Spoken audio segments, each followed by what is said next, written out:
Bonjour et bienvenue. Je m'appelle Sophie Lemaître et avec le podcast Sophie au pays des possibles, je vous emmène à la rencontre de femmes et d'hommes aux parcours et horizons différents.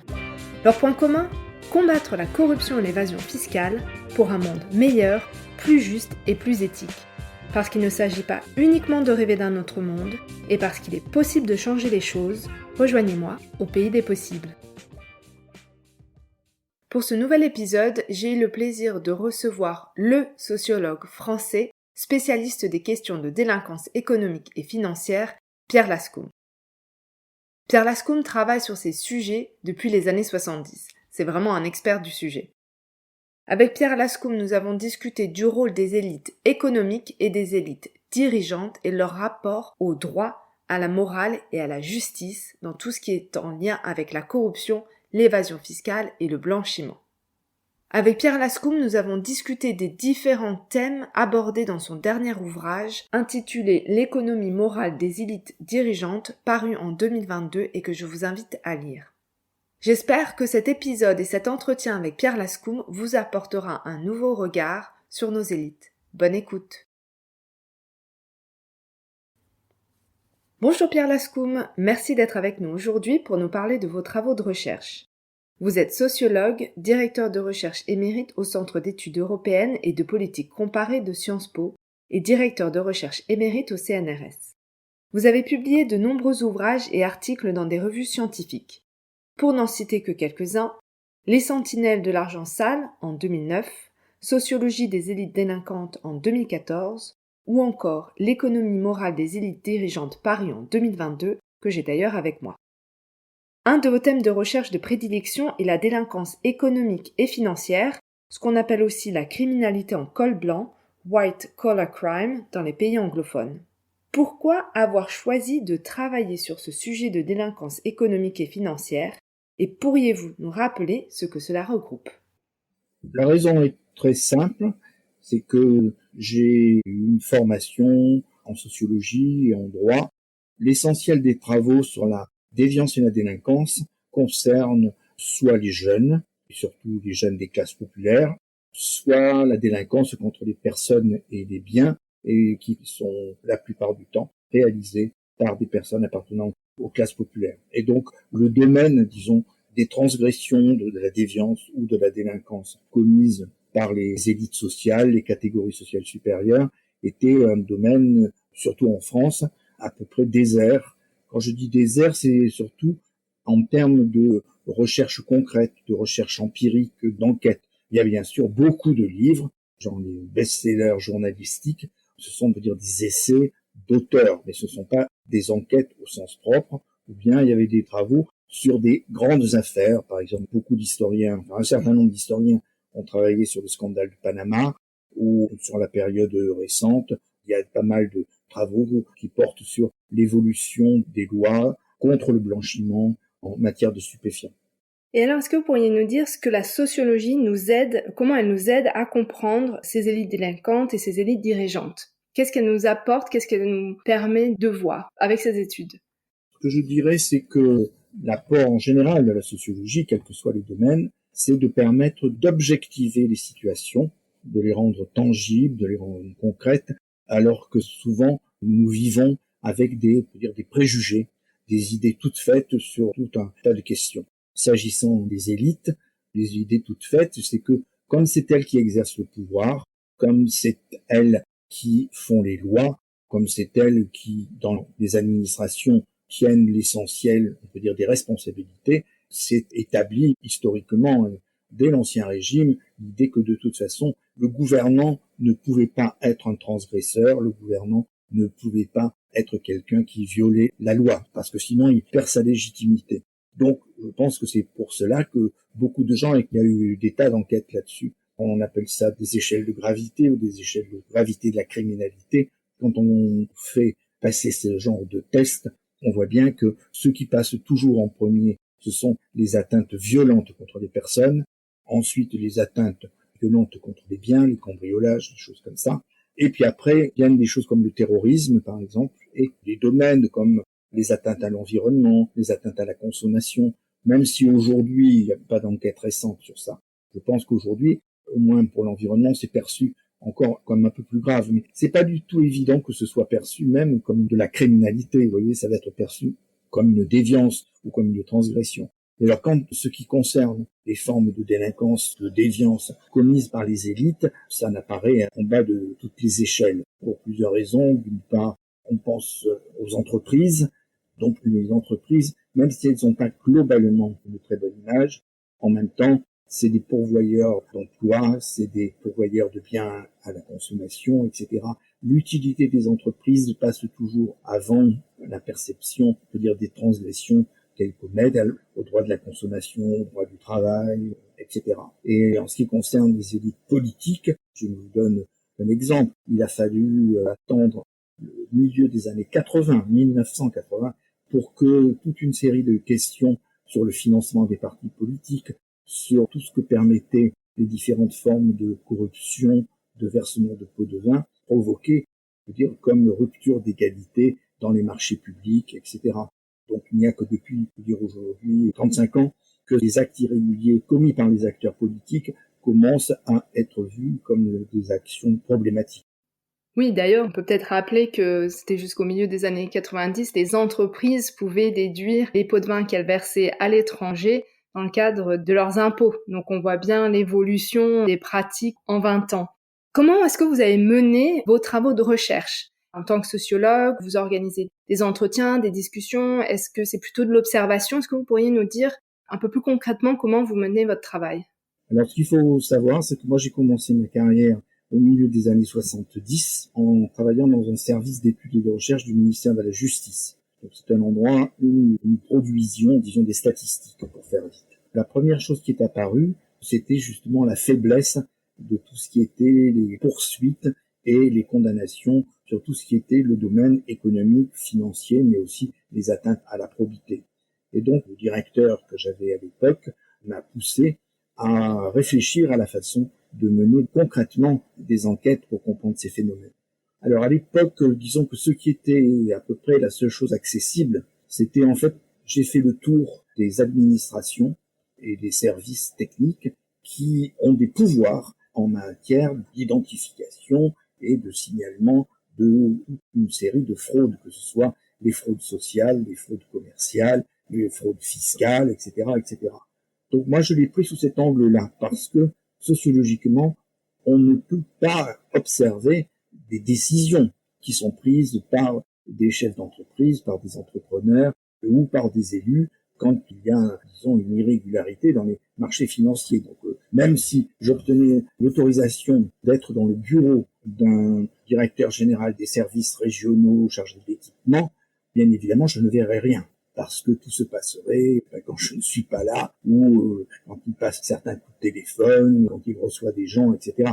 Donc ce type de transgression n'est jamais observable directement. Mais l'autre problème, c'est aussi que ces conséquences sont aussi souvent difficiles à objectiver. Un vol, une agression contre les personnes, un trafic de stupéfiants, etc., etc. C'est assez facile matériellement de l'observer. Et donc, c'est certainement aussi pour ça que les travaux de sociologie se sont massivement portés sur ce domaine-là. Alors, la première chose que j'ai fait, c'est essayer de comprendre les logiques d'action de tous ces services qui ont des pouvoirs et essayer de comprendre comment elles exercent ces pouvoirs. Le statut CNRS permet de négocier des choses, des accès à des lieux où peu de gens peuvent aller, mais surtout le fait que ça a commencé parce que quand je travaillais au ministère de la Justice, j'ai été toujours recommandé par des magistrats, parce que eux, ça les intéressait bien évidemment de savoir comment travaillait l'administration fiscale, comment travaillait l'inspection du travail. C'était pas pour l'avancée de la science, c'était eux en termes de pouvoir et de compréhension des logiques des autres. Voilà. Alors après, si vous voulez, il y a un effet cumulatif, c'est-à-dire à partir du moment où j'ai pu faire des premiers travaux sur ces administrations, où j'ai publié, ça crée une certaine image, et donc quand je cherchais à avoir accès à d'autres terrains, je pouvais invoquer ça. Et on voyait bien que, par exemple, je n'ai jamais cherché des scandales, je n'ai jamais tenu des propos accusateurs, je n'ai jamais, par exemple, fait des photocopies de documents que je voyais passer pour les transmettre autrefois à Canard enchaîné, aujourd'hui à Mediapart. Voilà, bon, c'est une question de dire d'éthique professionnelle, ça crée des rapports de confiance. Alors, Donc pour ce qui était la délinquance économique et financière, on peut dire, pour répondre à votre question, je me suis mis dans une situation intermédiaire entre les acteurs économiques et puis d'autre part le système judiciaire et policier. Et donc en travaillant sur ce qui est aujourd'hui l'autorité des marchés, à l'époque c'était la commission d'opération de bourse, et puis en travaillant sur ces administrations pour essayer de comprendre comment ils agissaient. Mais en faisant ça, bien évidemment, j'étais obligé de voir les dossiers de personnes ou de sociétés qui avaient été identifiées comme ayant éventuellement transmis des règles sur lesquelles des enquêtes administratives étaient ouvertes. Avec les politiques, ça a été un peu différent, parce que l'essentiel des travaux qui existent sont faits a posteriori, au moment des procès, sur les financements des partis, etc. Alors moi, j'ai voulu faire quelque chose de différent, en m'inspirant surtout de travaux anglo-saxons. Le travail qui m'a le plus intéressé, je veux dire, c'est presque un travail d'anthropologue. Il s'appelle Gardiner, et il a fait, lui, de l'observation participante pendant 3 ans dans une ville de la côte ouest des États-Unis, où il s'était installé.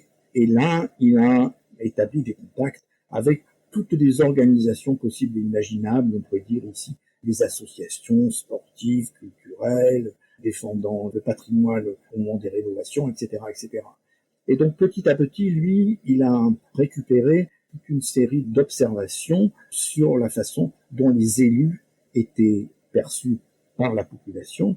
Et deuxièmement, on lui racontait bien évidemment, vous voyez, imaginez quelqu'un qui fait de l'observation participante pendant 3 ans à Levallois-Perret, du moins qui c'était il y a 10 ans, il aurait finalement forcément appris des choses sur la ville et sur le comportement des dirigeants. Et également, il avait choisi sa période parce qu'il y avait au milieu de son séjour les élections municipales, et c'est aussi un moment où beaucoup de choses sortent. Donc il a regardé les alliances, etc. Moi, j'ai eu la possibilité de faire 3 choses. Nous n'avons pas fait de l'anthropologie comme lui, mais nous avons pris 3 villes, 2 villes où il y avait eu des affaires, comme on dit, des problèmes avec les dirigeants, de Levallois-Perret et Béthune. Monsieur Mélic a été maire pendant à peu près une douzaine d'années. Et puis, comme on le fait scientifiquement, on a essayé de trouver une municipalité neutre, c'est-à-dire une municipalité dans laquelle il ne s'était à peu près rien passé de grave, de connu, du moins, depuis 1945, une ville, disons, qui était centriste, banlieue parisienne, Meudon. Et là, nous avons fait, en fait, en raccourci, la même enquête que Gardiner, c'est-à-dire nous avons essayé de rencontrer tous les groupes sociaux organisés, les associations, les partis, les personnes qui étaient également des membres du conseil municipal, des anciens élus, etc. Puis nous avons fait en gros une vingtaine d'entretiens avec des personnes au statut social très contrasté. Voilà, c'était le seul critère. Croisé avec, on voulait savoir si c'était des anciens habitants de Meudon ou si c'était des gens qui étaient là depuis plus récemment. Enfin, la même chose dans les 3 villes d'ailleurs. Parce que ça permettait d'établir le contact en demandant, et selon vous, est-ce que la ville a évolué durant ces 10 dernières années? Si oui, dans quel sens, etc. Bien, si des gens étaient arrivés récemment, on dit, mais pourquoi est-ce que vous êtes venu à Levallois-Perret ou à Béthune? Voilà. Ça a été très intéressant, très instructif sur les représentations des élus et également sur la façon dont les citoyens ordinaires qualifient les abus de fonction éventuels ou les transgressions. Qu'est-ce qui pose problème aux gens? Nous avons fait, puisque là, à cette époque-là, j'étais à Sciences Po en répondant à des appels d'offres, j'ai pu avoir suffisamment de fonds pour faire une très grosse enquête quantitative avec toute l'équipe de statisticiens qu'il y a ici, et nous avons construit une population représentative de près de 2000 personnes, France entière. Là, on cherchait à faire 3 choses. Il y avait une première partie d'un questionnaire qui portait sur, on peut dire, le positionnement des gens, sur les normes et les valeurs qu'elles partageaient. Une deuxième partie qui portait sur leur vision des institutions sociales, en termes de confiance, défiance, leur efficacité, etc. Des institutions de tout type, depuis la présidence de la République jusqu'à des conférences de citoyens, des choses comme ça. Et puis il y avait une troisième partie où on en venait, je peux dire, au fait, qui était en fait une présentation de toute une série de transgressions qui allaient depuis des choses qui n'étaient pas objectivement ou juridiquement répréhensibles jusqu'à des choses très graves, pas des atteintes aux personnes qui peuvent aller jusque-là, mais en fait des versements des actes de corruption qui sont de très haut niveau pour obtenir des marchés, pour financer la campagne d'un élu, etc. Et on demandait aux personnes de noter ces comportements et de les classer. Ça nous a permis de pouvoir mettre en relation les perceptions de gravité qu'elles avaient des comportements avec d'une part leur image des institutions et d'autre part leur notion, disons, morale et normative. Troisième chose, nous avons fait des focus group. C'est une méthode qui est beaucoup utilisée dans le marketing et des choses comme ça, mais en fait qui à l'origine était une démarche de sciences sociales et se pratique peu parce que c'est simplement très difficile à monter. Voilà. Il faut avoir des échantillons représentatifs de personnes, il faut arriver à les regrouper, enfin voilà, bon, c'est vraiment tout un travail très particulier.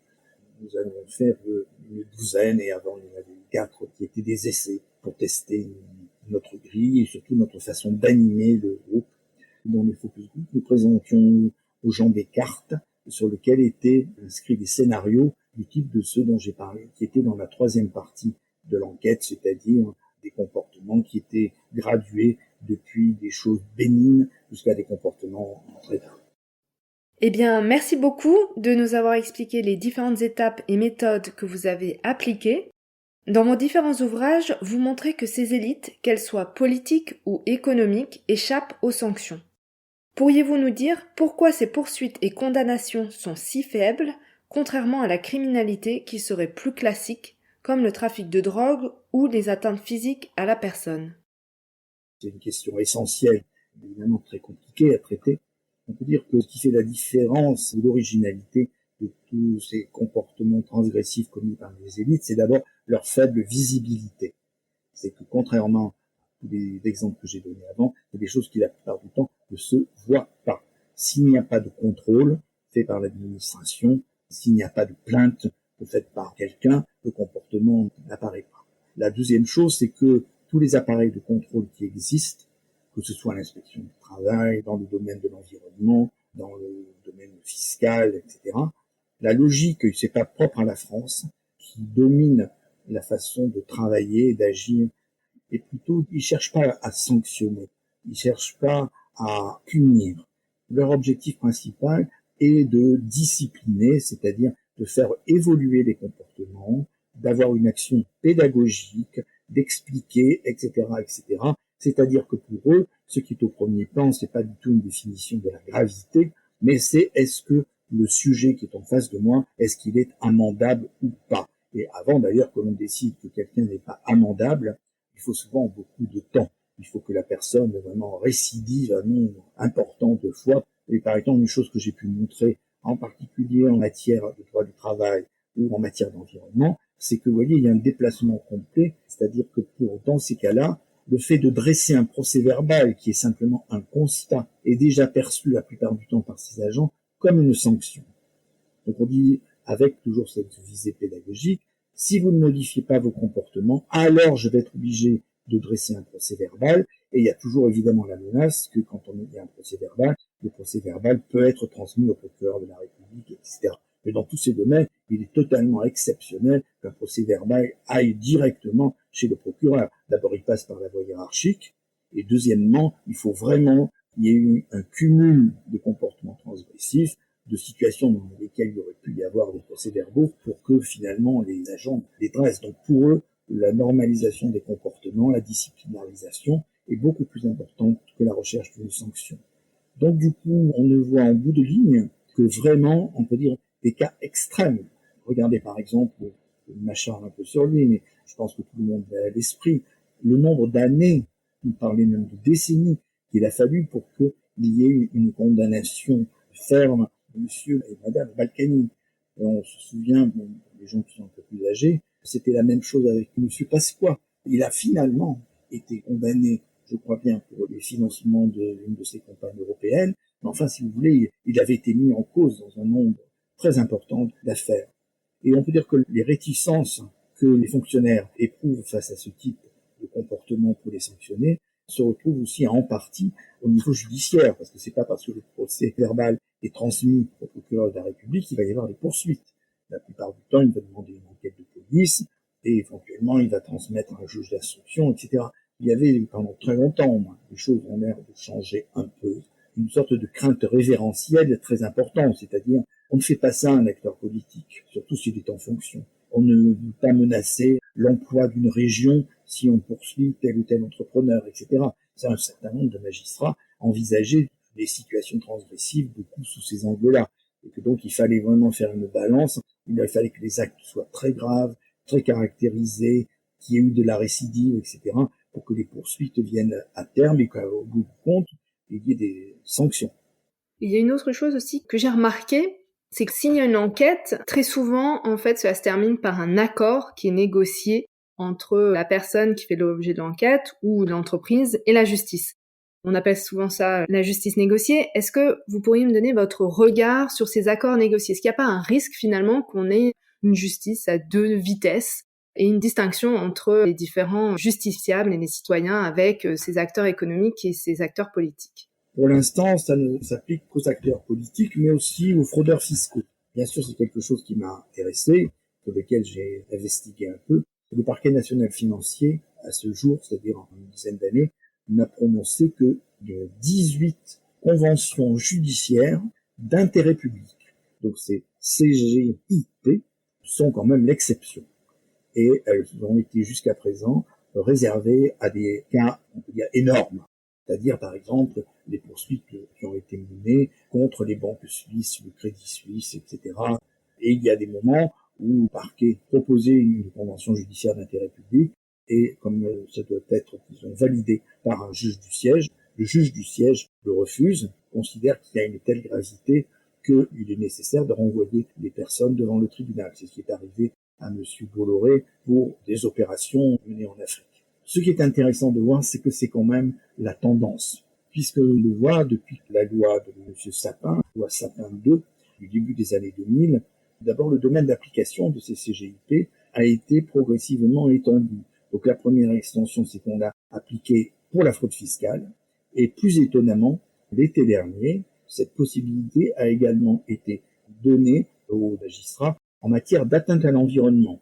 C'est-à-dire qu'une très grosse pollution, quelque chose d'énorme, par exemple comme le naufrage d'un pétrolier ou quelque chose comme ça, où l'entreprise aurait été responsable, pourrait bénéficier d'une convention judiciaire d'intérêt public. Ceux qui soutiennent cette mesure y voient deux avantages. Le premier, c'est la rapidité, parce que dans ces cas-là, ça dure, disons, quelques années, 2-3 ans maximum.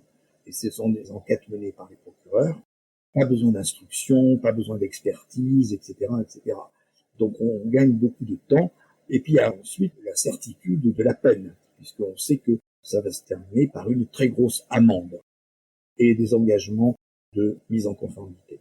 Et puis le deuxième avantage, la période néolibérale, où la valeur économique, la valeur marchande est la valeur la plus importante, l'intérêt aussi des CGIP, c'est que ça fait rentrer des sommes très importantes dans les caisses de l'État. Puisque donc, les amendes qui ont été prononcées, même s'il y en a eu peu, je disais, il y en a eu 18, c'est quand même en millions d'euros. Ce sont des sommes qui ne sont jamais prononcées par la justice ordinaire.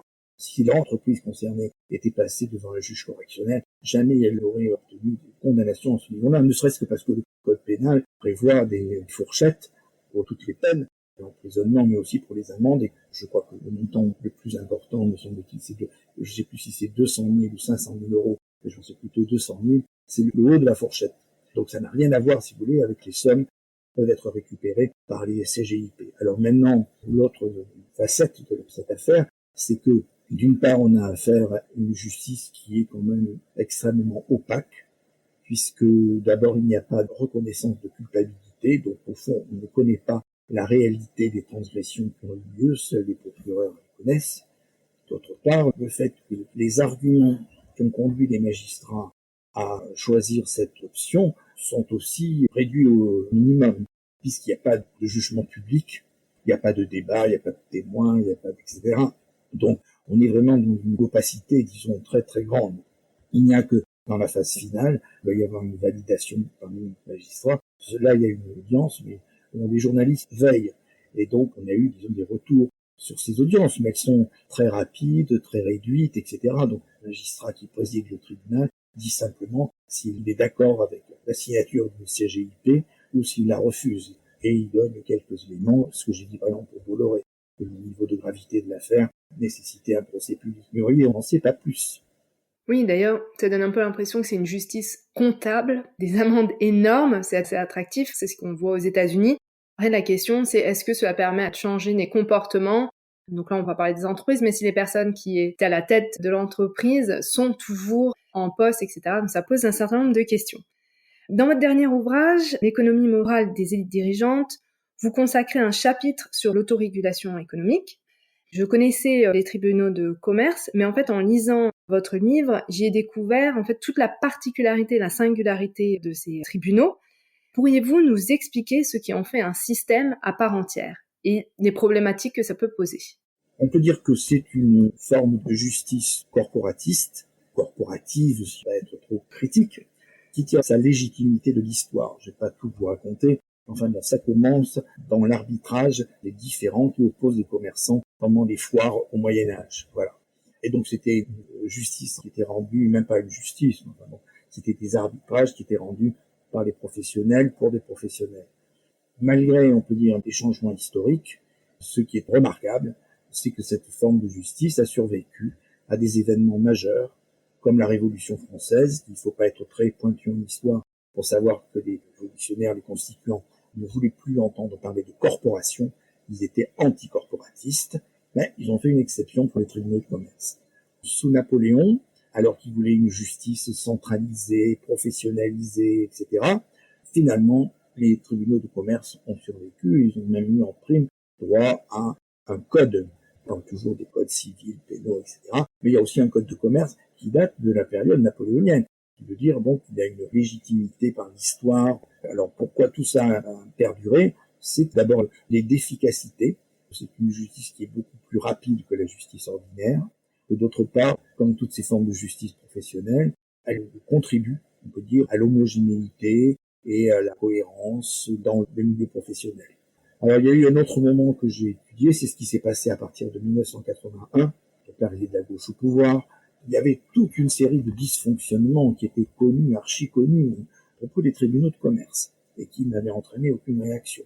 Dans certains tribunaux, les juges qui étaient élus par leur père n'étaient pas des gens compétents, en particulier ils n'étaient pas compétents en droit, et surtout le droit devenant de plus en plus complexe, avec le droit des affaires, le droit des sociétés commerciales, etc.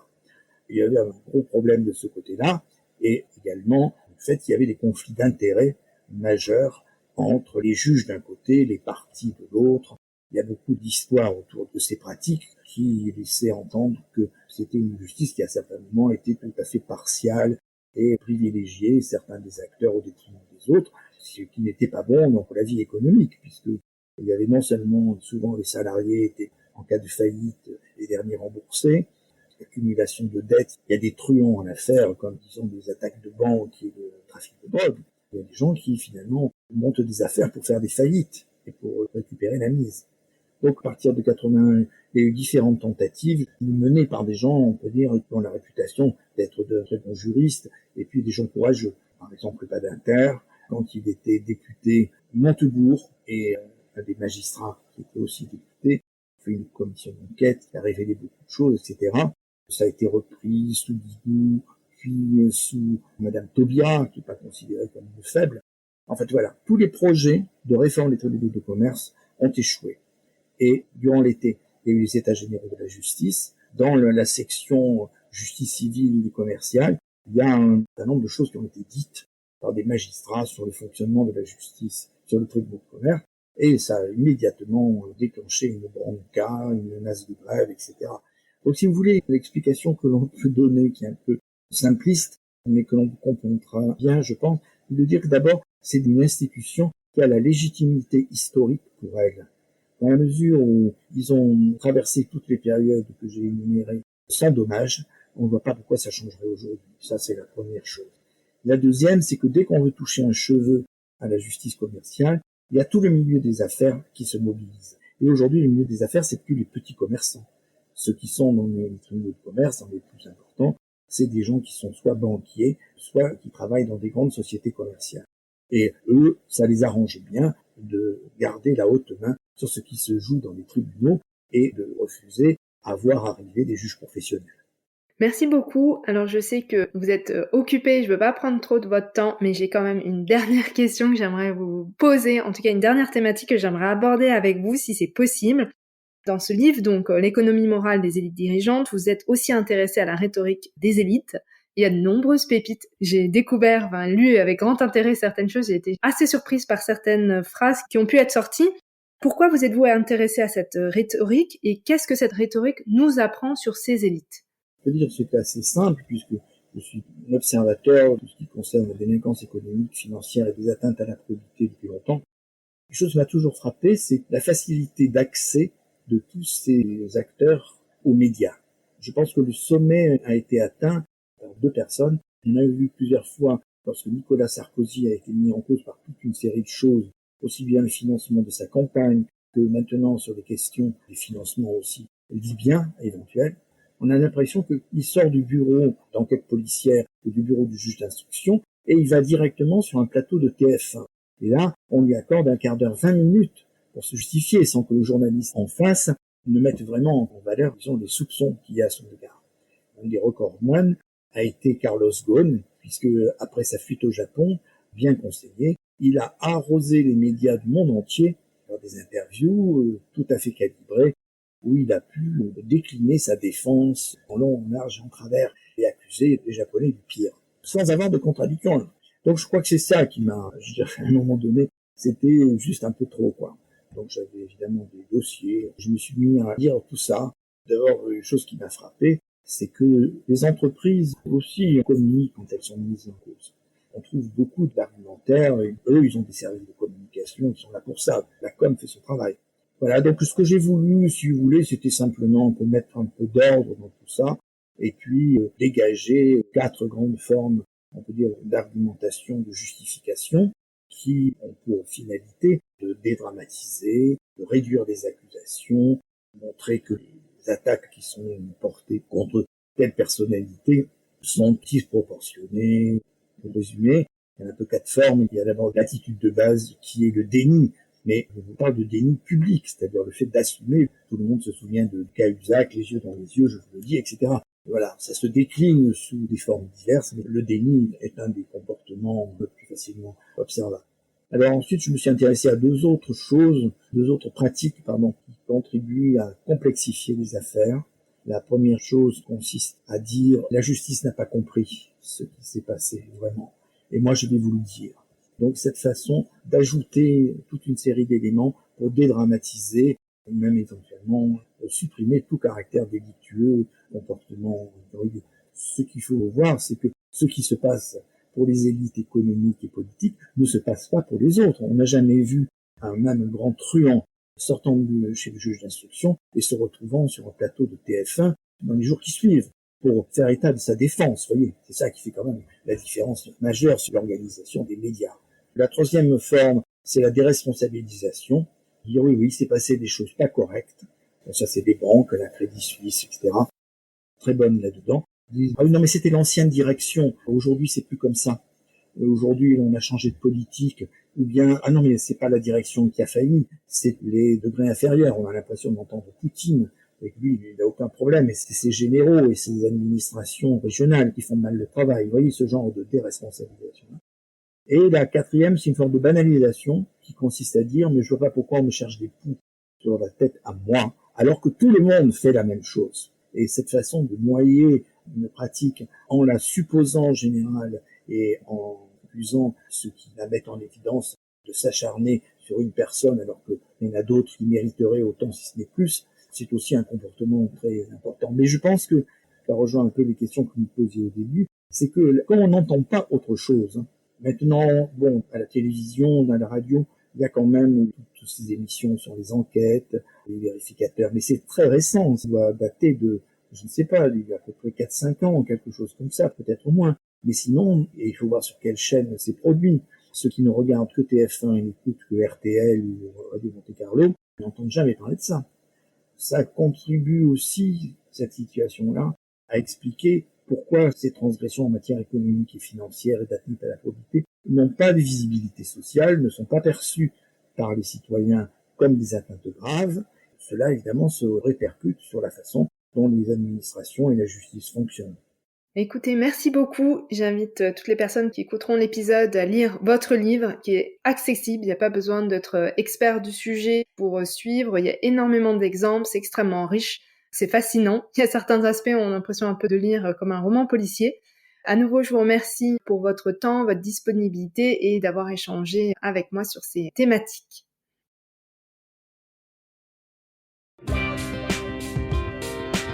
Merci d'avoir écouté l'épisode jusqu'au bout. Si vous ne l'avez pas encore fait, abonnez-vous au podcast et surtout partagez-le avec vos amis, votre famille, vos collègues. Et si vous pouviez me laisser un avis 5 étoiles, que ce soit sur Apple Podcast ou sur Spotify, cela permettra à d'autres de découvrir le podcast et de nous rejoindre au pays des possibles. Si vous souhaitez me contacter ou si vous voulez me suggérer des invités, n'hésitez pas, envoyez-moi un email, l'adresse est indiquée dans la description de l'épisode. Je vous dis à bientôt pour un nouvel épisode.